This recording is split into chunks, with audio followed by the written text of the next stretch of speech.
Ryan Gilbert, are you there? No, you're not. What have we done here?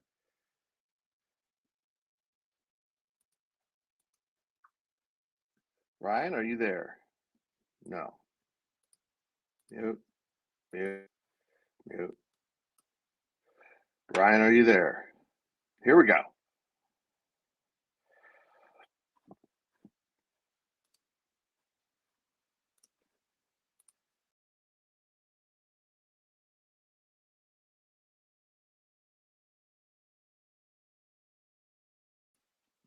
Ryan Gilbert, are you there? I can't hear you. What is going on today with this?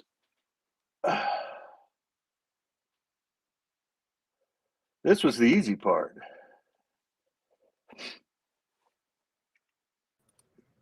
There. Can you hear me? Yes. Can you hear me? I can hear you. Okay. I just learned a new bell and whistle whatever on StreamYard. Interesting. I can mute the entire conversation, and I didn't even know I did it.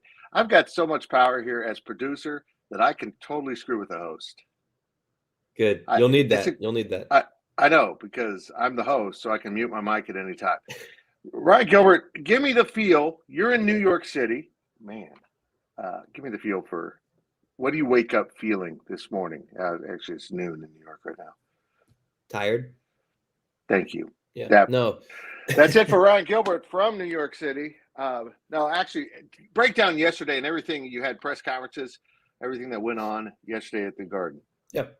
So obviously we had open locker room and had a chance to talk to the players and Tang, as it usually is on the days sandwiched between games. But I think the biggest, thing that people are worried about is Marquise Noel. I think Yep. Oh, and he froze up. Did he freeze up on me? Well, he was talking about Marquise Noel, and I would like to share that Marquise Noel, I'm told, is good to go. So we'll see what happens here. Let me text Ryan. You froze up. So naturally, that was my big concern coming into the game. With all respect to FAU, that's a very good basketball team with 30-plus wins. So I was worried that if Marquise Noel wasn't 100%, Kansas State wouldn't be able to go run its regular stuff. And I'm gonna remove him from there. There we go. There we go. I was really concerned that Kansas State wouldn't be able to run its offense as effectively as it needs to run its offense. And he's just been incredible. I'm out of words to explain what Marquise Noel is doing in this tournament. The number of assists he has is dumbfounding for a college game, especially when you consider he came out of the Michigan State game with that sprained ankle that we're discussing, and missed out on I don't know. He was gone for at least a couple of minutes. That could have been 13 more assists, as far as I know. I don't know. He was just doing things in the course of that game that were unbelievable, and as much as certain coaches want to talk about luck, banked in shots, I think the biggest shift in the game with, if you want to talk about fortune, about luck, was Marquise Noel spraining his ankle and allowing Michigan State to get back in the game, take the lead, and it changed the course of the game and made it a nail biter as you come down the stretch. And that's not discussed very much. Let's see if we can get Ryan Gilbert back into the discussion. We switch sides here. Ryan, he is not showing up. Ryan, can you hear me? He cannot hear me. Well, I don't think Ryan has a very, you'd think New York City would be just saturated in wireless, but apparently it's not. Ryan, you aren't showing up at all. Actually, Ryan is a lot more attractive this way. And I like him this way, but he can't hear me, I don't think. So let's, there he goes. He goes back out. We'll see if we can get him hooked back up as he tries to get in here. They're staying about 2 blocks from Madison Square Garden. They're not at the Media Hotel. Actually, I found a property closer that works out well for Kansas State. So in this live, we're going to have Ryan Gilbert, I hope, if he can get a good signal here to his phone. Hopefully he knows to restart his phone or something. And we'll have Ryan Wallace, who has studied FAU quite a bit, because here's the dirty secret. A lot of GoPowercat people know about Ryan Wallace. His family is a Memphis Tiger family. So he was raised a Memphis fan, went to K-State, and has kind of dual citizenship in both fan bases, which is kind of cool.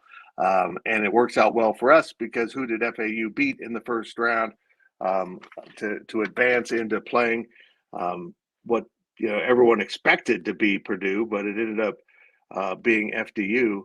It was Memphis. So he has studied them quite a bit. And we'll see if Ryan Gilbert can come into the stream. Ryan Gilbert, you're back. Fitz, aren't you like a diamond member with Hilton? Yeah. Can't you get me better Wi-Fi in here? Come on. That should be available to you, but they probably saw you and realized this guy's sketchy. We can't trust him on the Wi-Fi. And that's probably what happened. I think he froze up again. Either that, I might just leave him in there like that. That is fantastic, Ryan Gilbert. I tell you what, folks. Drop some questions over in YouTube if you would like. We'll try to persist through this as Ryan Gilbert kind of struggles here. I got to kick him back out. Remove. Let's see here. Let me get the YouTube questions open. Producing and doing this on your own is a challenge. Your channel. Come on. Okay, here we go.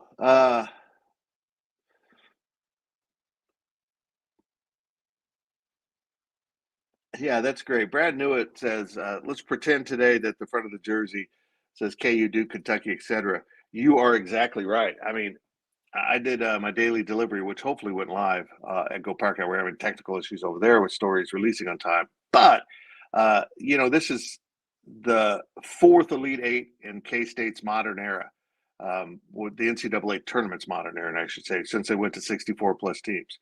And they have lost all 3 of those, 88, 2010, 2018, lost all 3 of those games, but not just lost those games, it lost to lower seeds. K-State's been the favorite in terms of seeding in every one of those games, including Kansas back in the day. And it's intriguing to me that here we are again. FAU's the 9 seed, K-State's a 3 seed. K-State was the highest seed remaining in the Eastern bracket of this tournament. And they have an opportunity now to advance to the Final Four as one of the top seeds to do so. All the ones are gone. You know this, folks. Texas as a 2 is the highest seed. Texas is playing the best of anyone in the country. They just look awesome, but they're on the other side of the bracket. K-State and Texas can't meet till the finals, the championship. And K-State, FAU, the winner will advance to play the winner of San Diego State, Creighton. It's incredible to me. That means one of those 4 teams will play for the national championship, which is absolutely stunning to me that is even possible for all of these schools, including K-State. And even though K-State now is the name brand in this group in some ways, although Creighton carries a pretty good name brand in terms of college basketball. In fact, they might be on Brett Yormark's basketball expansion list. I have got nothing really to verify that, but if he wants to add 4, Creighton would make sense in this region if they would like to leave the Big East. And certainly if Brett Yormark can take some teams out of the Big East, that will possibly be happening. But what chaos has erupted in this tournament, and we'll see if we get it back in. Are you on a different device now? Yep. You went to the phone. Can you hear me? Yeah, we got you, baby. You look good too, man. No, I don't. You look better. This segment just got a lot shorter. Anyhow, give me your thoughts as after yesterday and all the time you spent with the players, and you got to look at FAU a little bit. Just give me a breakdown. Yeah, I was talking about Marquise Noel, and I think I got cut off by the Wi-Fi, but he's going to be okay. He's going to play, not 100%, but he's close to being there. And this team really does seem to be locked in.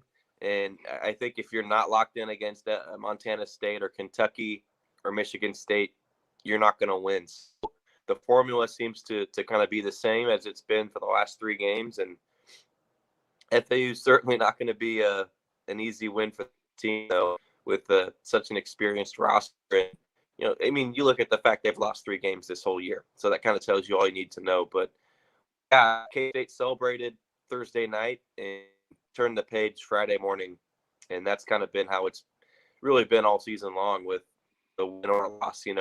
You move on the next day, and that K-State is done. So obviously they're banged up, and coming with the taxing overtime game is tough. But when you've got Desi Sills fouling out in that game and he plays just 19 minutes, that's maybe one blessing in disguise for this team. What did Desi say about that? The poor guy couldn't breathe without getting called for foul in that game. Mm-hmm. Yeah, and it's funny. Dream Dowling with him today, and he said that Desi was actually the second best coach on the bench, and the number one coach is the entire coach staff.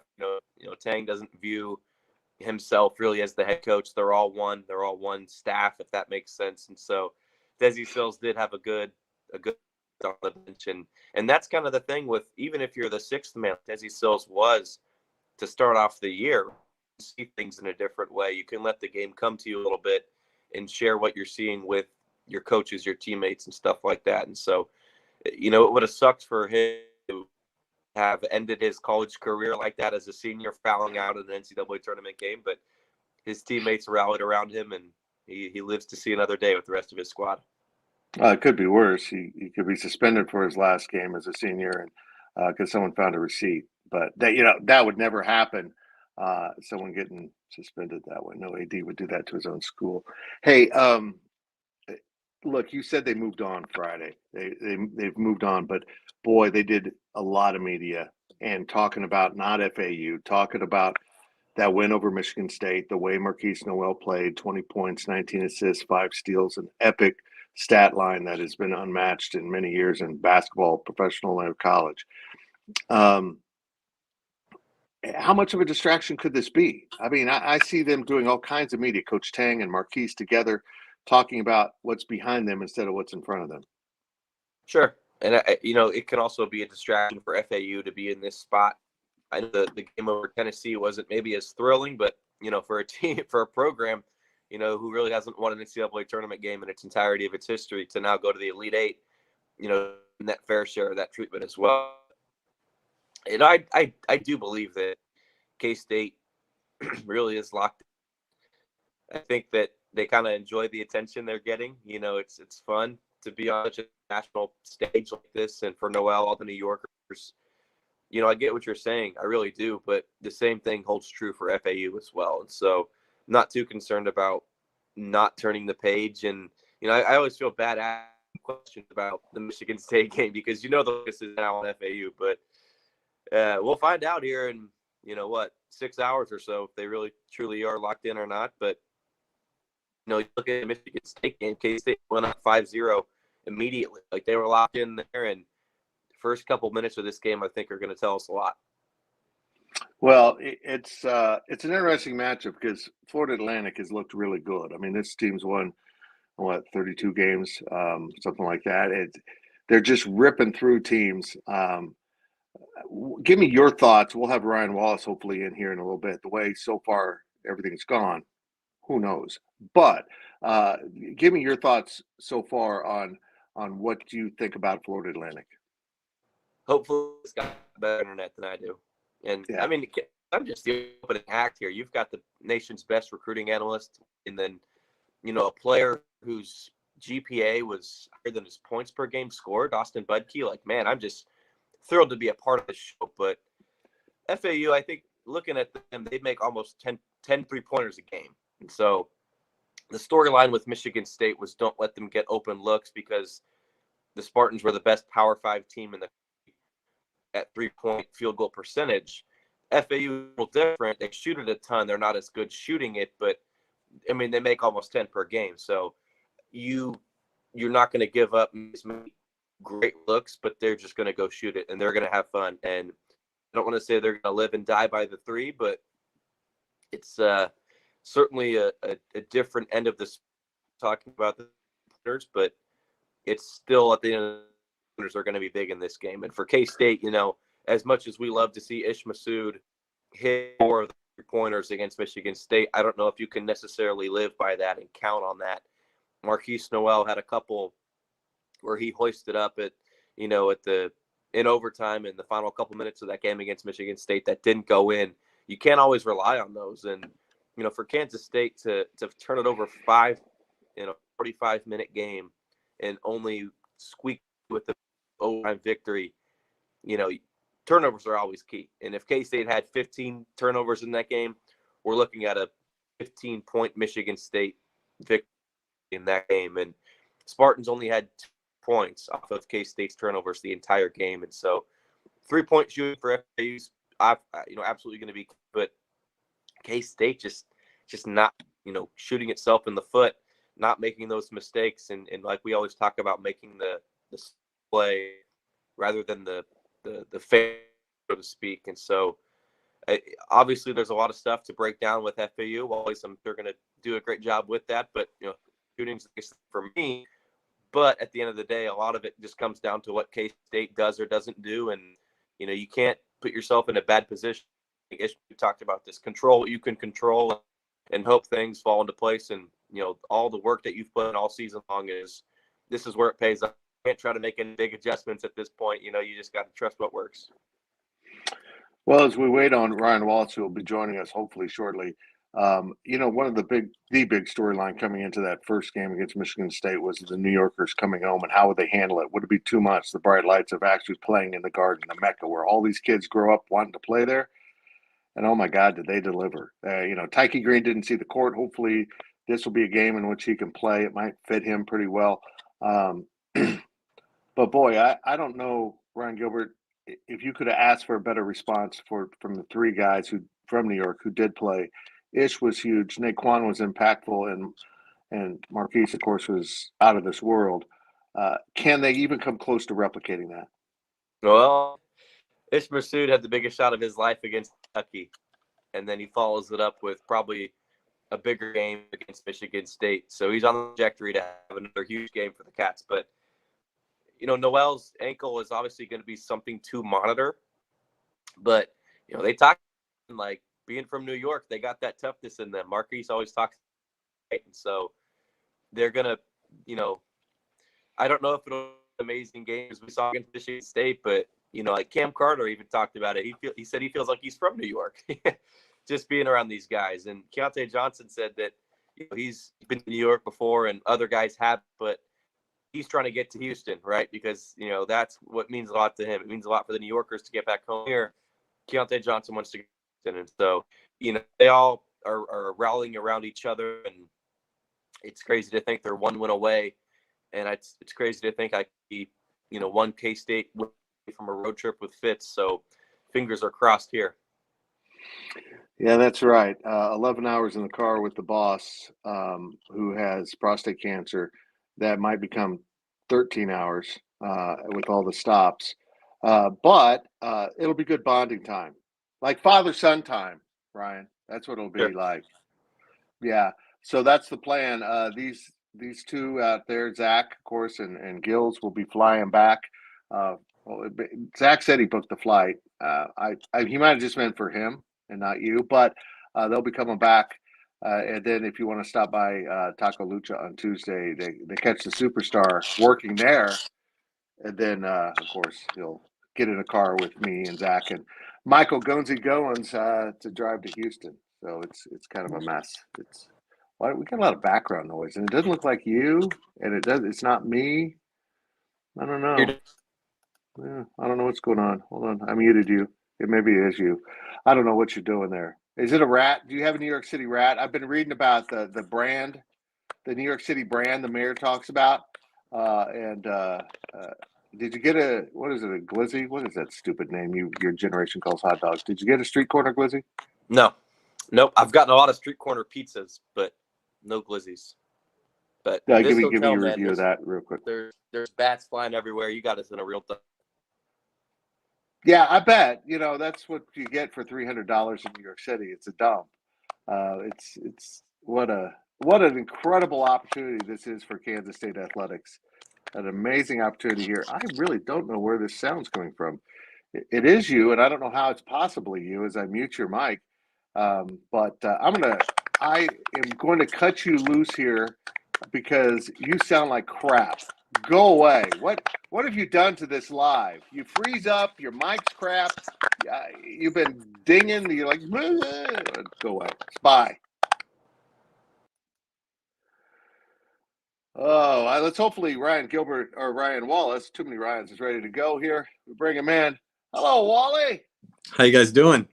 Well, we had some technical issues. Part of it was the producer's an idiot. It's me. And I had everyone muted. I didn't know I could do that, but that's kind of cool to know. And then Ryan Gilbert is in New York City, which is, the hub of the world with no Wi-Fi. So that was kind of fun. Look, brother, thanks for joining us. It's Ryan Wallace, our recruiting editor, who's the best of the biz, if you ask me. But he's also a back pocket Memphis fan. So he did his studies up on FAU at the very start of this tournament and has kept it up now that Kansas State has them on their side of the bracket. I got to be honest with you.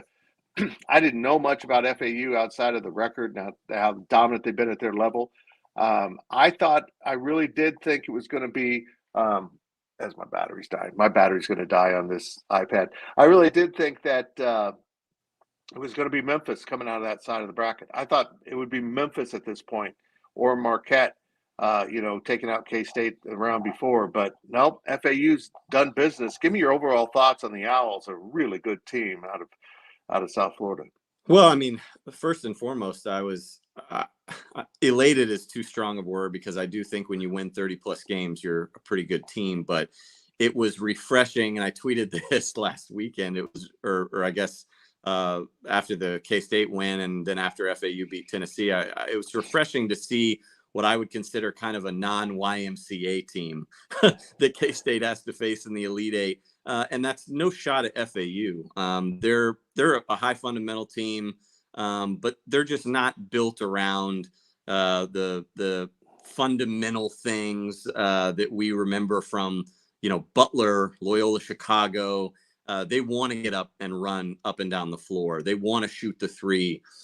They want to, thrive on their athleticism. And that plays, I think, way more in Kansas State's hands than a team like, for instance, had Tennessee one that wants to be super defensive and physical and bruise you up and basically win, a 50-40 type game. So when you look at the Owls, they're a team that's super athletic, 4 guards, really only 2 real big men, the Rosado and then the Russian that's, I think, 7 feet, 7'1".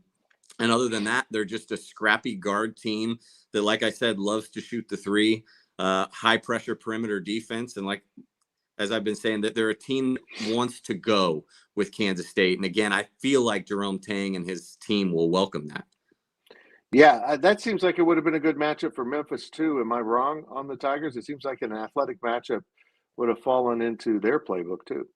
Well, and I think the difference here, though, is that Memphis is a team that's a lot more streaky than Kansas State is. They're a team that commits more costly turnovers, at least more so than Kansas State has in this tournament.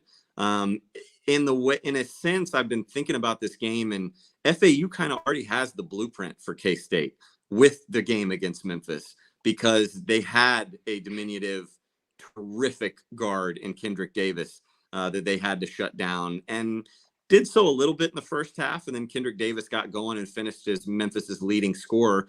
And then they also had kind of more of an interior guy, similar to a big body like Keontae Johnson that they had to deal with DeAndre Williams. And the difference in that game wound up being that DeAndre Williams had to play with 4 fouls against FAU. Now, the good news, if you're K-State, is that while FAU kind of has a similar blueprint to K-State in their win against Memphis, it was also a game, Fitz, that, let's be honest, they probably should have lost. Memphis had that game in its grasp. Kendrick Davis commits a costly turnover with mere seconds remaining in the game, and Memphis allows FAU to inbound and get an easy drive to the rim, and that's how FAU wins. So, glass half full, you're looking at that and going, well, the closest team that Florida Atlantic has played that would mirror K-State is Memphis, and it's the game that they struggled with the most in this tournament. Very interesting. Yeah, I was not looking forward to that Tennessee matchup simply because of the injury with the Vols. They were just going to muddy the game up. That would have been their entire purpose in that game. It's just to muddy things up and make it ugly. And I think this is going to be a very entertaining up and down game. Is it even reasonable to expect anything like what we've seen from Marquise Noel to continue? I mean, he's only halfway through this tournament. If K-State wants to do this deed, it's not possible to keep this up, is it? Well, and I think this will be a real challenging matchup for him. And, I feel like I've thought that before in this tournament. I wondered how he would do against the size of Kentucky. I wondered a little bit how he would do with just the Tom Izzo defense and a guy like Tyson Walker. And he excelled and exceeded every expectation that we've put on him to this point. So if there's anybody that's kind of going to overcome the challenge, it's Marquise Noel. But it's interesting, I shared on GoPowercat on Wabash Station yesterday. I had a chance to catch up with Eric Pastrana, and he was, for those that don't remember, he was a GA under Frank Martin and has since gone on to become one of the top assistants with Georgia and spent last year at Florida. And he's actually coached with Dusty Mays from Florida Atlantic. He was on Dusty Mays' first staff when Dusty Mays got hired with the Owls, and I think it was 2018. And so I was asking him a little bit about what he knows about Florida Atlantic and Dusty Mays' style. And the one thing that he did say about a concern if you're K-State from a Marquise Noel standpoint is that Florida Atlantic loves to switch on defense, and they're a team that is going to throw everything in the kitchen sink at him. They're, just the minute that Marquise Noel gets familiar with one defender, they're going to throw somebody else at him. And they're really pesky. And so to me, and I wonder if you talked about this with Gil, since he's kind of our betting expert, but if you're a betting guy, I would feel like the safer play in terms of having a breakout game against Florida Atlantic would be Keontae Johnson, because he and Naquan Tomlin are two guys that they just don't really have a good matchup for. Whereas Marquise Noel, this is a heavy guard lineup for Florida Atlantic. They got 9 players that log double-digit minutes, and only 2 are taller than like 6'4". So they're smaller, quicker athletes, guys that you would think kind of fit the defensive mold that you want against Marquise Noel. I don't know if any of them are as quick as Marquise to stay in front of him. We saw Kendrick Davis with Memphis get into the lane at will. And I think that's one other thing I'll note here, Fitz, is if Marquise is to have a big game, I don't think tonight's game from him, if he's going to be the amount of success that we've seen him have these last 2, I don't think it's going to be as a shooter. I think it's going to be as a penetrator, getting inside, creating things at the rim, or dishing it off once he gets in the lane, because that's what we saw Kendrick Davis do at will. But again, I feel like maybe this is a game that Marquise takes maybe a minor step back, but I think it's a huge opportunity for guys like Naquan Tomlin and Keontae Johnson to kind of pick up and have their Marquise Noel game. Matthew Hasselhorst dropped some knowledge in the YouTube chat. This is very interesting. If Noel gets 18 assists in this next game, he'll break the all-time assist record in the tournament in one less game than the previous record from '87. Wow! What he's done is there's no historical context for this. There really isn't. The way he's scoring and sharing the ball is just unmatched. It's just never been done before at this level. I'm just going to say this. Last year's team had Nigel Pack, who went off last night to get Miami to the Elite Eight, and Marquise Noel, and let's not forget Mark Smith. And they won 14 games. How is that even possible? I can't even wrap my mind around how this coaching change has been so good for both of these players. Nigel probably needed to leave to, continue his growth, and that's fine. And Kansas State's done fine without it, but boy, what 2 dynamic all-stars were on the same roster a year ago. Yeah, I mean, I think with Nigel, it was good for him to maybe get more of a surrounding cast around him. I think he's thrived not having so much of the spotlight on him. Obviously, last night he had the spotlight on him because he was on fire. But if you look for most of the year, I mean, they've had Wong down there that's been able to do things, and Norshad that's been able to do things. And so he's kind of been able to be play more of an off guard and not have so much of the defensive focus on him. And then with Marquise, in a way, I think maybe he was destined to be more of the star, whereas last year he was more of the number 2 guy in the backcourt to Nigel Pack. And he thrives more with the ball in his hands, whether it's taking the shot, whether it's getting in the lane and being more of the distributor. And then again, like everybody said all year long, Fitz, there was some concern about, taking the reins off a guy like Marquise Noel. It's like, well, maybe you don't want to take the reins off of him, but we've seen over the course of the season, when you put trust in him, he plays better. He's not going to be perfect. He's going to have turnovers in games and take some shots like we saw against Michigan State. Yep. But again, you learn to live with that. And I think that's just the great thing about how this staff has built that culture and put trust in Marquise to, okay, you're going to make a mistake, bounce back from it. And he has. The evolution of me observing Marquise Noel is incredible, because those shots made me cringe 1 year ago. They made me uncomfortable earlier this year. And then he started making them, and he misses 4 against Michigan State of those long bombs. And sometimes ill-advised, ill-timed ones. Mm-hmm. And it's great if you make them, but boy, the risk-reward didn't add up to me. And yet after the game, I'm like, okay, just keep taking them, because he's earned that now, that the faith that he's going to make enough of those. And I almost think that's a positive going into this game. That might be something he adds in this game that he failed to do. Maybe the one thing he failed to do against Michigan State was hit those long shots. Wally, I look back at that game. K-State didn't shoot it well. Luckily they had a lot of luck. But they had some serious holes in their game. But the defense was so good, and they just attacked the rim. They outcoached and outscouted Michigan State, which honestly I thought Izzo would be better than that. But Michigan State played right into K-State's hands. And so I'll be intrigued to see how well prepared Florida Atlantic is. I obviously think they'll be better prepared than Michigan State, which is kind of amazing to say. But let's get into some of these players. Who jumps out? They've got a very balanced lineup. Who jumps out with the Owls? Janelle Davis leads the team at 13.9, another teammates at 13. Is there anyone that really concerns you on this roster? Well, I mean, I think it has to be Janelle Davis. They call him Nelly. But they have 4 of their 9 players that shoot better than 35% from 3-point range on the season. And you're thinking, all right, well, it's not that hard to hit better than 35, but this is also 35% from a team that has shot 979 threes on the season. That's the 8th most in Division I. They live off 3-point shooting. But the interesting thing about Janelle Davis is, he's one of those guys that shoots it well. He's a career 48% shooter from the field, but he's also kind of a throwback. And when I watch him, when I talked with Eric Pastrana about this yesterday, he's kind of got a little like Rodney Magruder to him, but in a more kind of elite kind of, he's got a little bit more bounce to him a little bit, and more elite athleticism, if you will.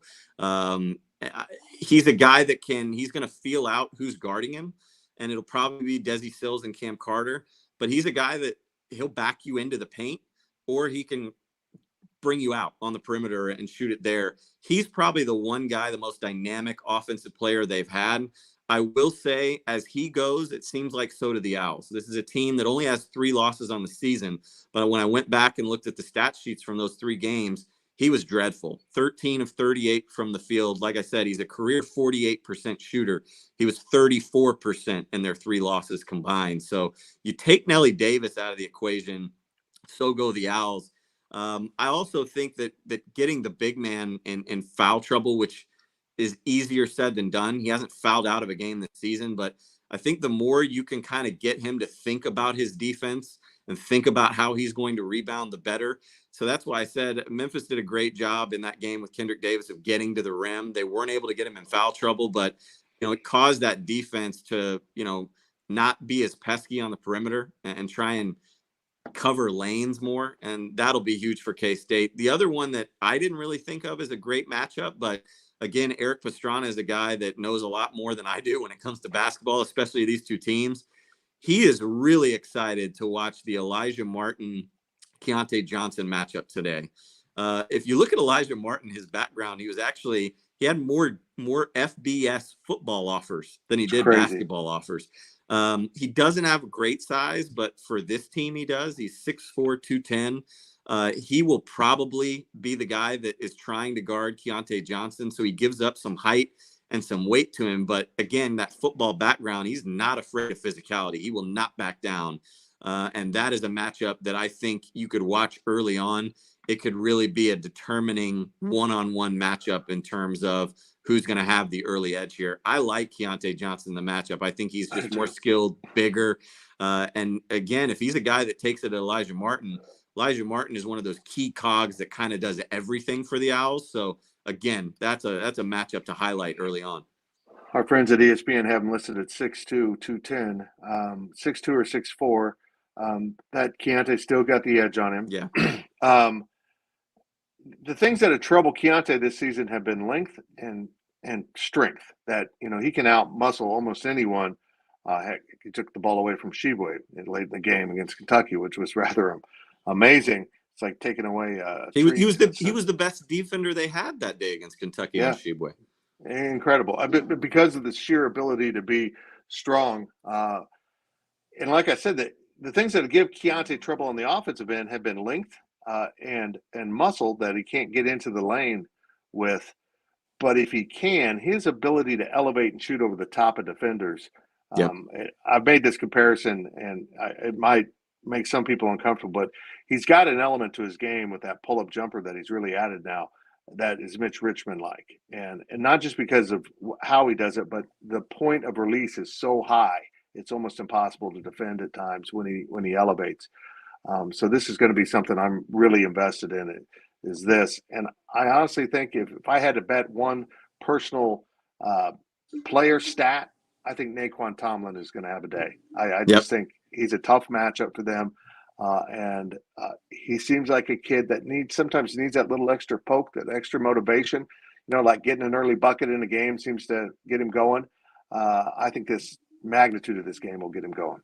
I think defensively, as long as he can stay out of foul trouble, do the right things as far as boxing out, not trying to swat everything, because he'll have a challenge guarding a guy that's 7 feet, that is a terrific rebounder. But I think if he can stay out of foul trouble, what he could bring and what he could mean to the offense tonight is massive for Kansas State. Because like I said, he's the one kind of mold guy that they just do not have. And DeAndre Williams, when he wasn't in foul trouble against Florida Atlantic in the first round, was massive. They had no one that could hang with DeAndre Williams. And he's a very similar player to Naquan Tomlin. If you ever watched Memphis this year, watching what he was able to do against Florida Atlantic's got to give you some positive vibes for Naquan Tomlin having a day today. Yeah, it really does. I mean, Wally, I feel good about this game, which in a weird way scares the hell out of me. I haven't felt good particularly about any game except the first one, and that was the one that they kind of messed around with at a point, and it looked like they were going to let Montana State back in. But as the game went, I liked the matchup with Kentucky and Michigan State, particularly once Noel came back. But this game is harder for me to grasp. They're a little bit more off the radar. And I find myself in the exact same damn position I was in 2018 with Loyola Chicago and Butler in 2010. K-State's the better team, the higher seed. They should win this. That it's a very K-State thing to then turn that around and say, that's a bad thing. That scares the hell out of me. But there just seems to be something different about this team. And I know you don't cover this team up close, but they seem to be a team that is playing for just something higher than what I can understand. That their unity in that locker room is hard to measure. But I think it's become clear to anyone observing from around the nation that this team is bonded in a way that also defies explanation, considering 11 of these guys in this locker room, 13 total if you count the 2 walk-ons, weren't with this team last year. And the 2 guys that did return had only been at K-State 1 year. No player outside of the 2 freshmen on this roster, so no player playing, was recruited to Kansas State University out of high school. It's this transfer portal era has changed absolutely everything. Well, and I'm with you. I just feel like there's something different, not only about this team, but this particular game than what we've seen in the past with the Elite Eight matchups. Like I said, I think the opponent this time fits more what K-State wants to do. I think K-State, unlike we saw against Butler, got a little more rest. Even though they played an overtime game, there should be more rested than that team. I think with Loyola Chicago, it was a team that had a lot of veteran presence for the Wolves. Whereas this time around, K-State is the veteran team. Like you said, the guys that haven't played at K-State very long, or maybe even haven't played together very long, more than just this season, but they're guys that have played an awful lot of college basketball in their careers. Florida Atlantic's got some sophomores, some guys that have played 2-3 years here and there. So K-State's going to be the veteran presence. And the other thing, too, that Brian Gilbert brought up on Twitter yesterday is and I'd have to go back. I don't remember with Butler. I certainly don't think there was with Loyola Chicago. We finally have somebody on this staff that kind of has seen the team that they're going to play in the Elite Eight, with Jareen Dowling playing FAU in Conference USA the last several years when he was at North Texas. So he's seen these players up close. He knows what Dusty May wants to do up close. So there are a lot of things I think that play well for K-State in this matchup. I'm not overly confident because, again, you don't win 30 plus games and just be here by luck. This is a really good Florida Atlantic team. But again, I think a lot of their strengths play to K-State's strengths. So I feel better, particularly about this Elite Eight matchup, than the last 2 we've seen K-State lose. I do too. There just seems to be something going on here with this group of kids and this coach that we haven't seen before. I mean, there's no happy to be here, really. With that, wow, we're in the Elite Eight. How do you not have a little bit of that? But it's not an overriding sensation I get from this team that this was good enough. I feel like they're like, well, what the hell? Let's go win the whole thing. I don't know if they're capable of that, but in this tournament, I know this. There's 2 things that have been certainties in this tournament: chaos, seeds don't matter. And that's something to worry about in this game. And also, age matters. I think the most relevant stat in this entire tournament is the aging of these rosters. People want to talk about the NIL. It's not the NIL that's doing this. There's nobody on K-State that has come to this roster because of the NIL, or probably San Diego State. The overriding factor is the COVID bonus year and the transfer portal combined. And the rosters for San Diego State's average age of the roster playing in this tournament is 23 years old. This is a college team. You shouldn't have many 23-year-olds on your roster. I know Marcus Watts played football at age 70, but you just don't have that kind of roster experience in normal years. San Diego State has it, and here they are dumping Alabama out of the bracket, and they handled them. I mean, it wasn't down to the buzzer. The refs try to make it down to the buzzer, but they won that game. And Kansas State's the second oldest roster in this tournament at 22.8. You've got all these 5th-year guys, 6-year guys adding in their COVID year, and it's absolutely remarkable to see the impact that's having on the college game. That will go away, and maybe the NIL will be a bigger deal in the future. But we'll see. But the experience of Kansas State, just the age, I think is a huge factor in this game. Yeah, I mean, you look around the team still left in the bracket. I mean, Texas is like an anomaly with the amount of young players that they play with. I mean, Miami, again, because I look at age too, but I also look at, again, like minutes. I mean, how many games have you played? Nigel Pack may not be as old as Marquise Noel, but he's played a crap ton of minutes. Isaiah Wong, Norshad Omier. I mean, all those guys. Creighton's got guys, and Shireman that's played a lot of college basketball. And then you go to Gonzaga. I mean, Drew Timme. Has he been on the All-American team for like 7 years? I mean, these are the teams that are left. So, yeah, I mean, and again, that goes back to tonight's matchup with Florida Atlantic. I think that bodes well for Kansas State. They've had some seasoned teams before in this in this type of situation, but not as seasoned as this team. And the other thing, Fitz, again, going back to the matchup that I haven't touched on yet, is I don't think this is a matchup where they have to really change all that much of what they've kind of done the last 2 games. You can kind of keep a similar game plan. It's not like you go from, wanting to up the tempo to putting on the brakes in a span of 48 hours. I mean, you look at Kansas State and what Florida Atlantic wants to do is, like I said, pressure perimeter defense. They want to get you set. Or they want to get set. Well, that's what Michigan State wanted to do. And what did K-State want to do against Michigan State and did pretty well at times was get out and run, push the tempo, get in transition. If you look at the stats, I have them pulled up here. So Florida Atlantic, their 48% transition defense effective field goal percentage, that drops to 45, 44 in non-transition. So again, it's not a huge dip, but they're a lot better when they have time to get set, when they have time to rotate and switch and fluster you on the perimeter than when, you're on the run and they got to figure out who's got who and their head's on a swivel. K-State can just do that just like they did against Michigan State. And then again, finish at the rim, penetrate, which is what Marquise Noel did a lot kind of until the end of that game when K-State started to hit some threes.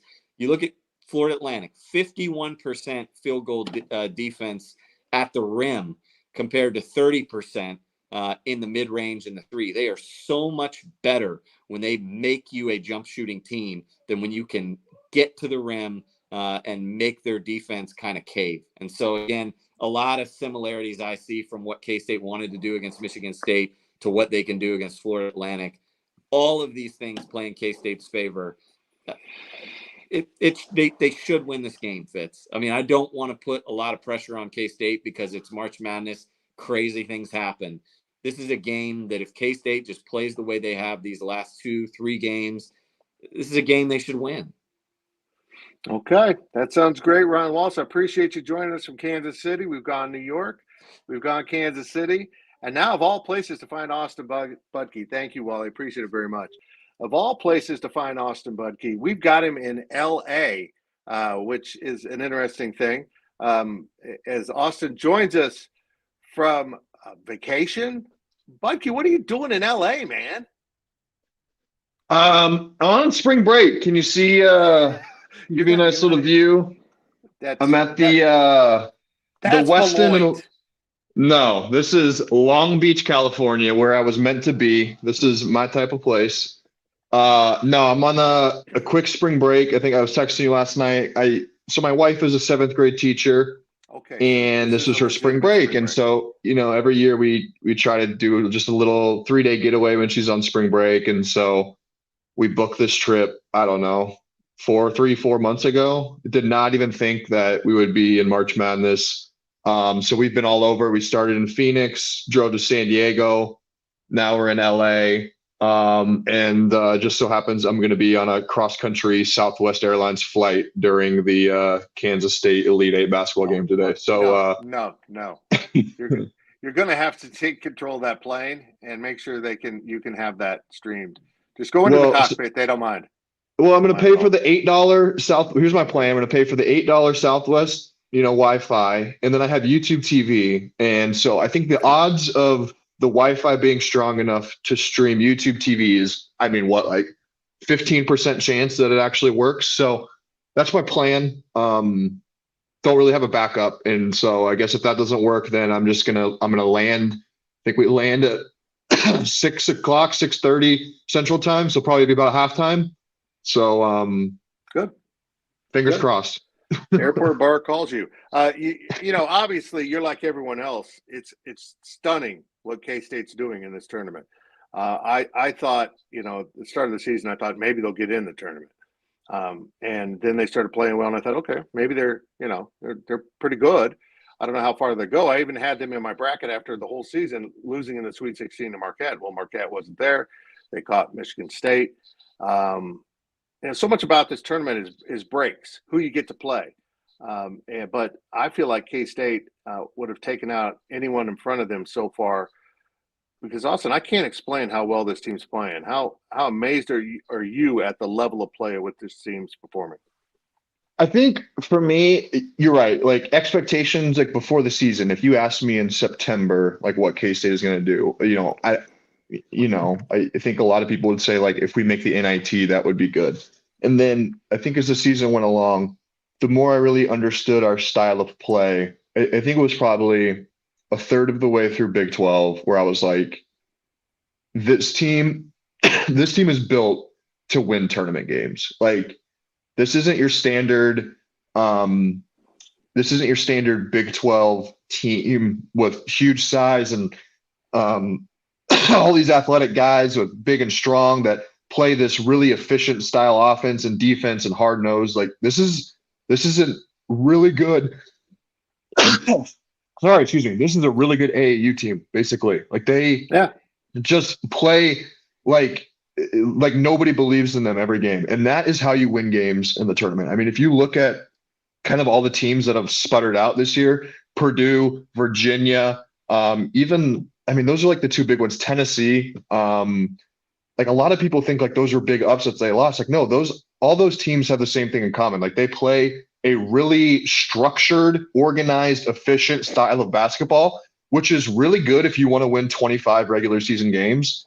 But like once you get into this tournament, Fitz, it's who can get hot, like who can make shots, like who do you have a guy named Ishmael Massoud who's going to hit an 18-foot baseline jumper in overtime in the Sweet 16? Like we have dudes on our team that just do not care. And they're like, I'm going to shoot this and I don't care.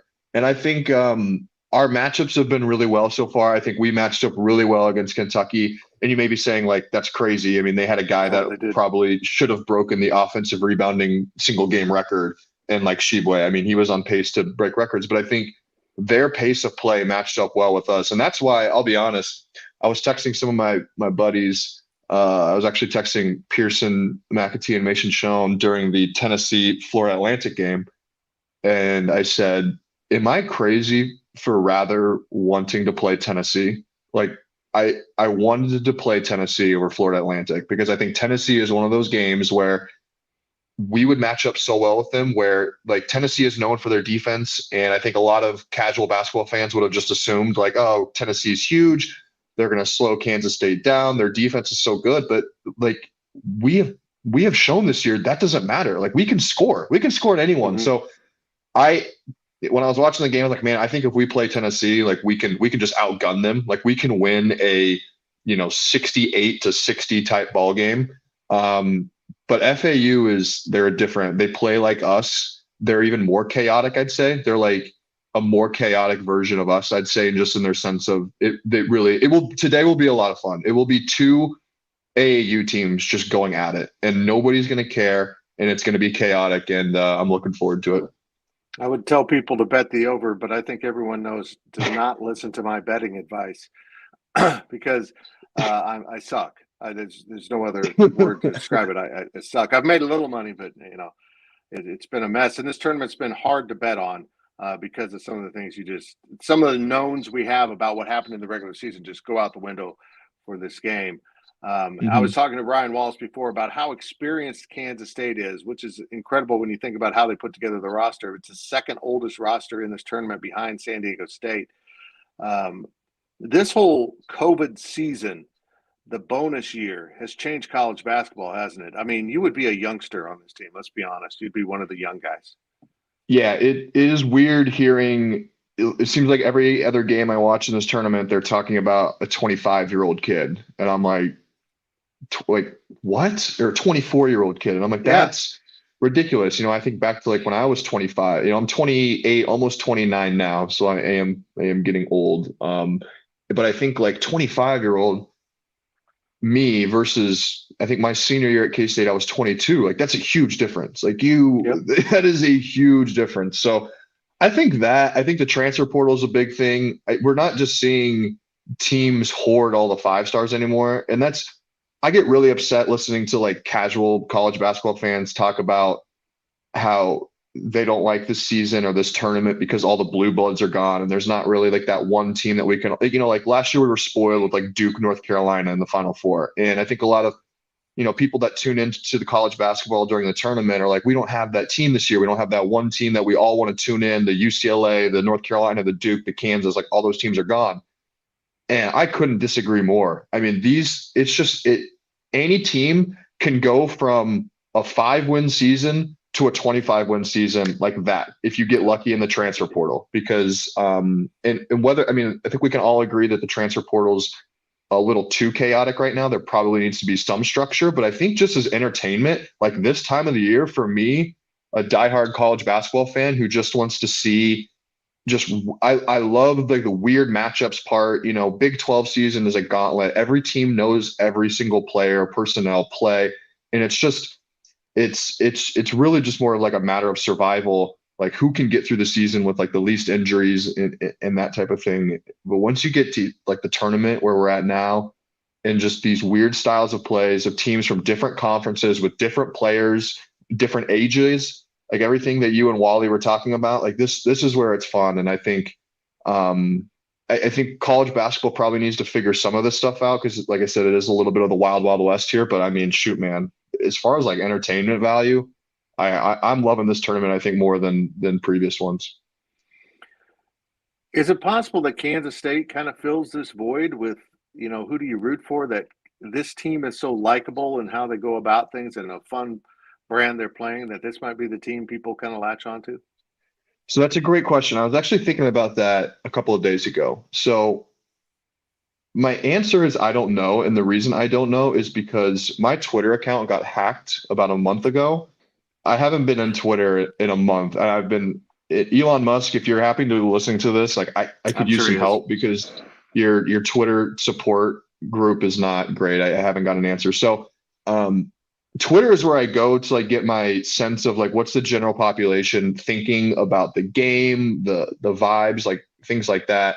And so now I don't really have that outlet. And what I did, I think probably 48 hours ago, is I created a fake Twitter account for the sole purpose of following Kansas State basketball on Twitter. I like it. And so like it. For the first time in about a month, I was on Twitter, and I just started like searching like Kansas State basketball and looking what was going on. And the one thing that was hilarious that I thought, I did see a lot of sentiment of just like people being all about K-State, because we are objectively a fun brand of basketball. Right. And so I think there is a lot of casual college basketball fans who tune in this time of the year for the first time, and they turn on a Kansas State game. They're like, oh my gosh, like this team is fun. Like they got this, 5'8" point guard dribbling down the court, throwing between the legs passes on fast breaks. Like that is objectively fun. And so I'm seeing a lot of that.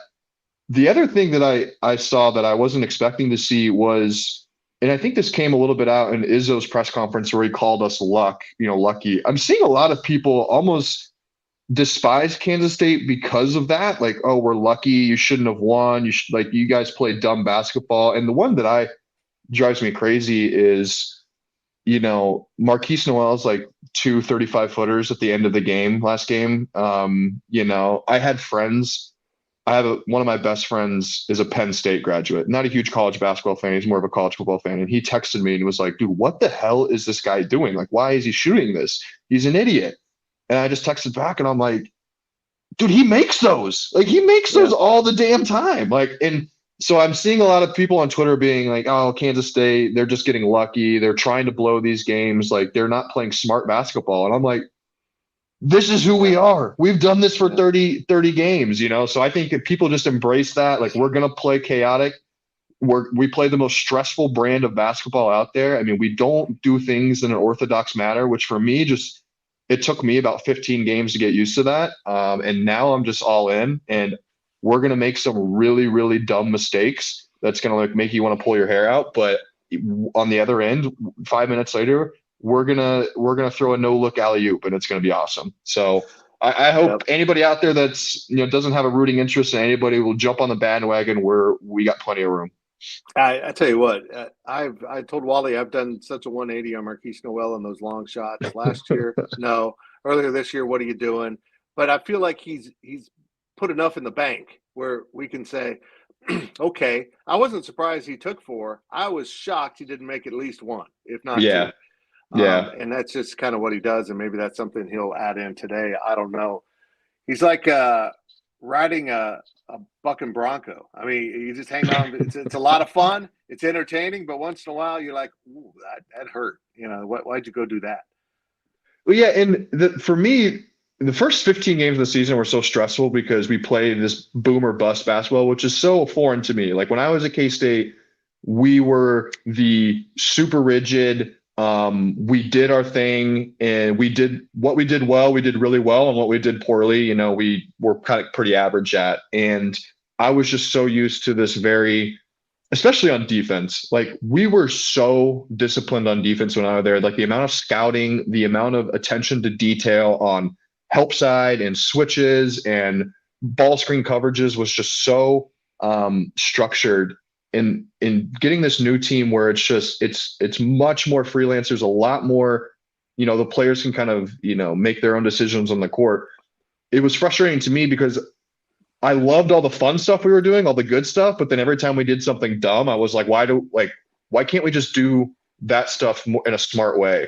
And then it took me a while to realize, like, that's not, you can't have your cake and eat it too. Like if we're going to play this fun, super fast-paced style of basketball, like it's going to come with turnovers. It's going to come with, weird decisions, and you got to take them as they come. And at the end of the game, you just got to hope that we do more good stuff than dumb stuff. And I think for the majority of the season, we have done a lot more good stuff than dumb stuff. And like I said, it's a stressful brand of basketball. It's probably took 10 years off my life this season, but I'm here for it.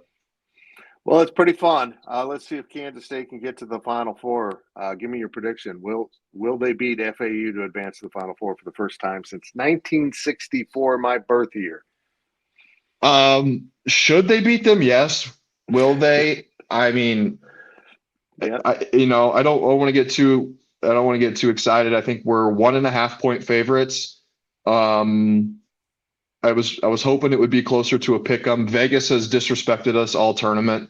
So it's nice that I guess we're at least favorited. I don't know if that's good or bad. I think this team kind of plays in a better when they're in the underdog spot. So I don't know if I'm Tang and that coaching staff, my number one goal is to just make sure this team knows, like just keep the nobody believes in you mantra. Like I think this team they step up to the challenge when they have that feeling that nobody believes in us, nobody thinks we should be here. And I hope that this team doesn't see the FAU Owls, across the other end of the court and think, oh, we should be beating these guys. Is there a low major team? Like you can't think that way in the tournament. So I think if we just come ready to play and we're not content and we don't expect to win, but we have that chip on our shoulder, I think we get it done. So tip off 5:09 p.m. or 3:09 if you're a West Coast guy or you're in the air. Yep. That sucks. That just sucks. Yeah. K-State, Florida Atlantic. Austin Bucky, thank you so much for joining us, taking some time out from this vacation. If you decide to move to LA, I'll let you borrow Ryan Gilbert to move boxes for you. Okay. Thank you. I appreciate it. He looks like a strong guy. You don't have to give him back. Just take him down to the La Jolla Seals and drop him off, and he'll be fine. He'll be fine. We would be a good pair down here. Austin, I appreciate it very much. Get back to doing whatever you need to do to get to the airport. I appreciate it. Thank you, bud. All right. Thanks, Fitz. See y'all. Well, that's going to do it for this live. Let me check the questions here. See if anyone's got anything here. No, that's it. We're going to call it a day on this edition of GoPowercat Live. Continue to work through some of these technical issues. This is all new, and plus I'm trying to produce. You can see me texting with people and changing graphics around here as I go. We'll get better at this. We're going to do this more and more often. We're considering health, got to cooperate here. We're considering daily, weekday GoPowercat Lives, basically going live for an hour every day. That'll be actual work for me. I don't know if I'm up to that. I'm not sure. We appreciate you joining us here for this GoPowercat Live. Cats, Owls, 5 p.m.-ish, Madison Square Garden. You'll have it all at GoPowercat.com, and make sure you take advantage of our 50% off special. It's right there right now for the Elite Eight. Come join the GoPowercat family. We're doing some really cool stuff. We're having a lot of fun doing this stuff, and we have an incredible community of K-State fans that loves to talk about K-State and not, kind of fight over every little detail. There's actually good communication going on those message boards. 50% off. Click that green join button over at GoPowercat.com. We'll talk to you real soon. I'm Fitz from the GPC studio. No dogs today. They're upstairs. I'm sorry if you tuned in for the dog content.